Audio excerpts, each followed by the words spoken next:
De acá en más, los sonidos de la realidad. Son los audios de la mañana. Muy bien, ayer se conoció el número de inflación del mes de enero y fundamentalmente con el impacto del dólar quieto, lo que pasó fue que cayó 5 puntos enero respecto de diciembre, a 20 puntos fue la inflación de enero, acumulando a lo largo de 12 meses arriba del 250%, somos el país con mayor inflación del mundo.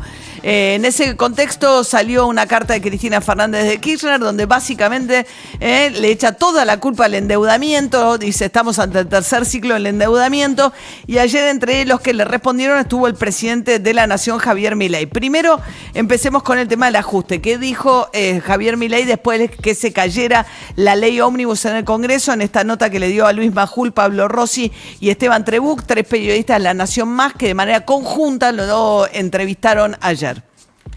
¿Cómo sigue el gobierno? ¿Va a acordar con los gobernadores? ¿Va a avanzar con la motosierra? ¿Va a fondo? A ver, ¿Sin acuerdo político? a ver, la motosierra y la licuadora, que son los pilares del ajuste, no se negocian. No se negocian. El déficit cero no se negocia. El proceso de saneamiento del Banco Central no se negocia. Y una vez que nosotros tenemos el equilibrio fiscal en déficit cero y tenemos saneado el Banco Central, vamos a estar en condiciones de abrir el mercado cambiario. Bien, él dice, motosierra son ajustes, recortes de partidas presupuestarias, esa es la motosierra, y sí. La licuadora es no actualizar las partidas a la par de la inflación, con lo cual licuás el gasto, y el gasto, el real, pierde peso dentro del presupuesto nacional. ¿Cuáles son los gastos que se están licuando en el presupuesto nacional? Es decir, que pierden poder adquisitivo o quienes los perciben esas partidas. Jubilados. El propio Javier Milei ayer lo explicaba. Nosotros el tema de los jubilados, fíjate esto, si nosotros mantenemos la fórmula que viene del kirchnerismo, van a estar perdiendo este año 2 puntos del PBI. En nuestras estimaciones pierden medio punto del PBI. ¿De dónde te crees que sale ese punto y medio de diferencia? Es recomposiciones que nosotros estamos planeando hacer. Y obviamente que en algún momento hay que agarrar y hay que rediseñar la fórmula para que esto, digamos, deje de ser un mecanismo de estafa. Bueno, lo que está diciendo ahí Milei es la fórmula que dejó Alberto Fernández, que es desastrosa, porque en periodos de alta inflación ajustar trimestralmente por la inflación pasada hace que ahora cuando vos llegás a que te toca ajustar estás un 70% abajo o algo así, sí, trimestralmente. ¿Cómo compensaba esto Alberto Fernández? Con bonos para los de la mínima nada más. Todos los más perdieron como en la guerra contra la inflación. ¿Qué hizo Milei desde que asumió? Congeló el bono, con lo cual empezaron a perder más rápido poder adquisitivo los jubilados que ya venían perdiendo con Alberto Fernández. Y él que dice que alguna compensación va a haber, pero no toda. Él mismo está diciendo, ¿cuánto va a ser el ahorro, entre comillas, en jubilaciones del Estado Nacional? 0,5%. ¿Qué más habló también Javier Milei sobre el tema de la reforma laboral? Él dijo, con los salarios como están, por el piso, que son de miseria, ni siquiera hace falta la reforma laboral de manera urgente. Con los salarios que hoy tenemos en Argentina, las cuestiones del mercado laboral hoy no son restricciones efectivas. Son salarios de miseria. Por eso lo digo. Claro. Entonces, no representa un problema la cuestión laboral hoy, que sería deseable. Pero sí la industria del juicio, sí la maquinaria. No, pero ahí, digamos, o sea, toda esa parafernalia que armaron los recaldes de la vida, eso tiene que ser desarmado, porque eso va en contra de los trabajadores. A lo único que favorece es a los picapleitos. ¿Es una mafia? Y yo te diría que casi sí, porque utilizaron se metieron en el Estado, armaron una estructura para beneficiar a la industria del juicio. Bueno, esa es la dinámica de toda la nota, sí, ¿no? Le decía, es una mafia, son unos ladrones, son unos desestabilizadores, eran todos como pies para reforzar los argumentos de Javier Milei. Tenías un Milei diciendo, mirá, la verdad que no tenemos por qué discutir nada desde el punto de vista laboral, porque los salarios son muy baratos, entonces el costo laboral hoy no es un problema. ¿Qué es lo que claro, esto recordemos que estaban las reformas laborales dentro del decreto, y esta es la única parte del decreto que la justicia dejó en suspenso ante el amparo que presentó la CGT. Después habló de los recortes de las transferencias a las provincias. Además, nosotros empezamos a hacer fuertes recortes de gasto público. Nosotros hemos echado 50.000 empleados públicos, hay 10.000 contratos que vencían y que no los renovamos, eliminamos 200.000 programas sociales dados de manera irregular, bajamos 98% las transferencias discrecionales a las provincias y al mismo tiempo también otra de las cosas que hicimos fue eliminar la obra pública, que es una fuente de corrupción gigante. Bueno, esas fueron todas las partidas que le cortó a los gobernadores, y sobre los diputados que le dieron de baja, en realidad que votaron en disidencia ciertos incisos de la ley Ómnibus hasta que Javier Milei decide retirarla al recinto, dijo lo siguiente. Está bueno que la gente sepa quiénes votaron en contra del cambio, quiénes son los que votaron a favor de los curros, quiénes votaron a favor de los delincuentes. Entonces, cuando después vengan a decir, no, nosotros queremos el cambio, nosotros somos republicanos. No, ustedes son una manga de delincuentes. ¿Y sabes qué es lo más lindo? En el 2025 no van a pasar. ¿Sabés lo que va a hacer? El Congreso del 2025 va a generar la depuración y va a sacar a estos delincuentes. Porque además, en el medio de la campaña, nosotros mismos se los vamos a recordar a la gente quiénes son sus enemigos. Porque acá hay algo también importante que la casta política no lo reconoce. La gente detesta y desprecia a los políticos. Los desprecia. Siente asco por los políticos. ¿Y sabes qué mostró esta votación? Que tienen razón. Entonces, cuando vayamos a la próxima elección, todos esos no renuevan más sus bancos. Bien, eso decía Milei. El tema es que el Congreso se renueva por tercios el Senado cada 2 años y por mitades la Cámara de Diputados. Entonces, aún suponiendo que le hicieron una elección extraordinaria en la Cámara de Diputados, bueno, no le alcanzaría para dominar el Congreso. Sí, pero es la única fuerza política que no pone nada en juego. Claro, la relación de cómo creces es la cantidad de diputados que terminan su mandato versus los que lográs que renueven. Como él va a poner muy poco en juego, porque la Libertad Avanza... eran 3 diputados. Sí, eran dos. Él y Villarroel. Claro, como pone solo 2 bancas en juego, va a crecer fuerte. Claro. El tema es cómo cambia la relación de fuerzas en la Cámara de Diputados, pero faltan 2 años para eso. Mientras tanto, habló maravillas de Mauricio Macri, dijo que tiene charlas maravillosas, que Macri no le pide nada, dijo que su asesor más importante es Santiago Caputo, el misterioso asesor de comunicación, que dijo que es como un riñón para el que está Karina Milei y al lado Santiago Caputo, como para entender un poco cuál es el entorno, ¿no? Y volvió a arremeter contra Lali Espósito, a quien prácticamente le echó la culpa por la pobreza infantil en la Argentina. Si los docentes no reciben lo que tienen que recibir es porque los gobernadores están gastando la plata. Se quejan del fondo de incentivo docente que no va a ser girado. Bueno, digamos, a ver, de vuelta, ¿por qué, digamos, Nación tiene que estar financiando permanentemente? Es decir, ¿sabes qué? Que bajen los recitales.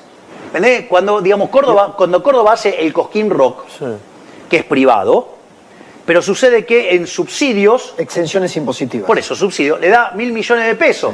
¡Vamos! ¡Ey! Digamos, por ejemplo, Lali Depósito. ¿Cómo? Lali Depósito. Depósito. No sé si Depósito. Depósito. Lali Depósito. ¿No te gustó lo que dijo? Y cobró de la del Estado. Bueno, pero Lali Depósito cobró de varios gobiernos. Bien, lo que él está diciendo, además de burlarse de Lali Espósito de esta manera, es que cobra indirectamente porque hay exenciones impositivas en los recitales.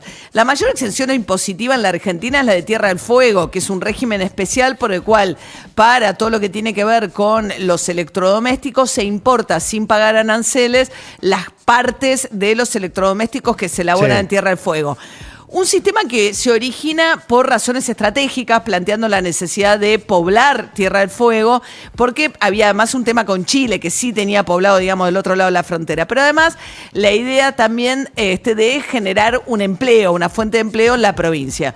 Con la idea de que eso fuese algo transitorio, que se fuese diversificando en el tiempo. De hecho, ahora hay un plan para hacer un puerto, etcétera. Pero digamos, si la discusión es si conviene o no las exenciones impositivas que tiene, por ejemplo, el sector de la economía del conocimiento, de las cuales Mercado Libre y lo que tiene que ver con Globan y demás empresas también tienen ciertas exenciones. Y vos podés decir, algunas me parecen bien, deberían ser transitorias, algunas incentivan, pero no es que solo los artistas funcionan en un ecosistema en el cual hay algunas exenciones impositivas.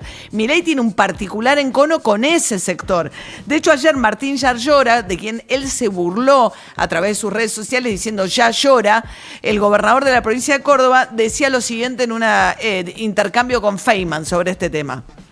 Hay una exención impositiva. Por supuesto. 1000 palos. No, le quiero decir, es una ley. No, te quiero decir. Eso.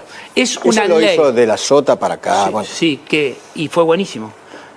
Carlos Paz, buenísimo. con el teatro, Sí, con los teatros, para el empresario. con los no, hay muchos festivales que son públicos. Y aparte, ¿en qué lugar estás de acuerdo entonces en darle exhibiciones cuando vengan a invertir a los empresarios? Las exhibiciones para invertir, para comprar máquinas, ¿estás de acuerdo o no? Sí, ¿no? Digamos, en los parques industriales. A las empresas tecnológicas, por ¿Están ejemplo. de acuerdo o no? A las empresas tecnológicas. A las empresas tecnológicas, sí. a las industrias. Exenciones Bueno, impositivas. sí. Eso da miles de trabajos. ¿Y qué da la cultura? Bueno, de hecho, habría que ver qué da más trabajo. Sí. Lo que tiene la economía del conocimiento no da tanto trabajo, pero da un trabajo de alta calidad. Y te permite retener gente que es muy competitiva también a nivel internacional en términos de... Pero no es que, digamos, en cantidad de empleo, vos decís, bueno, Cosquín genera toda una actividad económica alrededor del Festival de Cosquín. No, yo le hace referencia a Villa Carlos Paz. A cómo Villa Carlos Paz le compitió a Mar del Plata como plaza de teatro, cuando antes solamente estaba Mar del Plata. Y eso fue gracias a esa ley. La ley de la Sota bajando impuestos para el teatro. Claro. Bueno, de hecho acá lo hemos mencionado, Uruguay compite con la industria audiovisual argentina dándole exenciones impositivas a la industria audiovisual para llevarse las producciones al Uruguay, pero porque lo que es le reporta cambio, no es porque vos perdés. Bueno, mientras tanto, Javier Milei habló también de la carta de Cristina Fernández de Kirchner, un documento de 33 páginas, donde Cristina Fernández de Kirchner insiste con algo que es bastante exótico en el mundo, que es plantear que la emisión monetaria no genera inflación. Según ella, el problema histórico de la Argentina es la falta de dólares y el endeudamiento, y que lo que genera en realidad la inflación es el endeudamiento. Javier Milei ayer le discutía economía a Cristina Fernández de Kirchner. Es la primera vez en la historia que alguien hizo campaña diciendo que iba a haber ajuste. Yo creo que, digamos, lo que muestra es intelectualmente honesta. El problema es que, digamos, adhiere a una cosa que es una porquería. Porque esto es importante.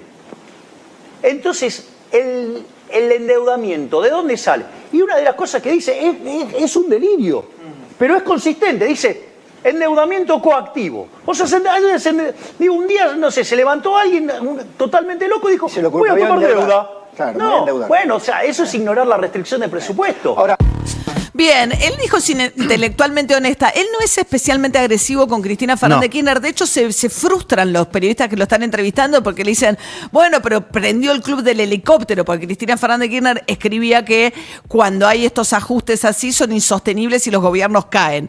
Bueno, y él dice, no, es intelectualmente honesta Cristina Fernández de Kirchner. Luis Toto Caputo fue más brutal, le dijo, cállese, tenga la dignidad de callarse la boca, señora, porque además no le dicen vicepresidenta, le dicen señora, que es una cosa muy común. Señora, cállese la boca, tenga la dignidad de callarse la boca, le dijo Caputo, porque Cristina Fernández de Kirchner dice, vuelven los mismos que nos endeudaron, hablando de Caputo, dijo el safari endeudador.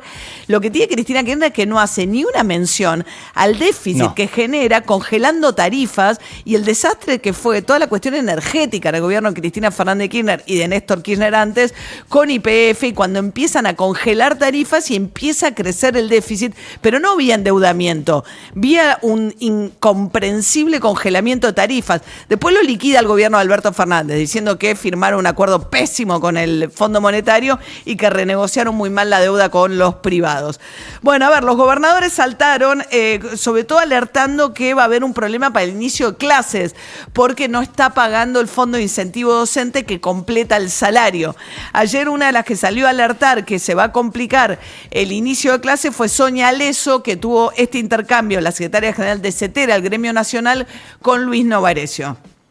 Si vos durante 4 años mantuviste un silencio complaciente con el gobierno, que de golpe tengas una epifanía de que las cosas están mal, es raro, Sonia. No, mira, la chicana de la epifanía, ahorrala, porque la verdad es que yo te estoy hablando respetuosamente y te pido exactamente lo mismo. No tuve ninguna epifanía, no tuvimos ninguna epifanía, estamos cobrando menos de sueldo. Ustedes no lo quieren reconocer porque no lo quieren ver, pero antes porque han no, defendido al gobierno. Pero el gobierno Alberto le ganó a la inflación con los sueldos. Para tener lugar, y si el año pasado nosotros le ganamos a la inflación. No, Sonia, no tengo acá los números. Vos sabés que no es así. Para tener lugar, yo también tengo los números. Y cuando quieras invitarme al programa y lo discutimos como corresponde. Vos me decís que para el trabajador, el gobierno que terminó el 10 de diciembre le ganó a la inflación, el laburante. Nosotros el año pasado le ganamos a la inflación. Bien, 7:15 de la mañana. Hemos hablado mucho de esto. Nosotros, los trabajadores agremiados en gremios fuertes, el año pasado fueron acompañando de la inflación. Los que perdieron fueron los trabajadores informales contra la inflación y los jubilados, pero no así los trabajadores formales de gremios como el gremio docente. 7:15 de la mañana.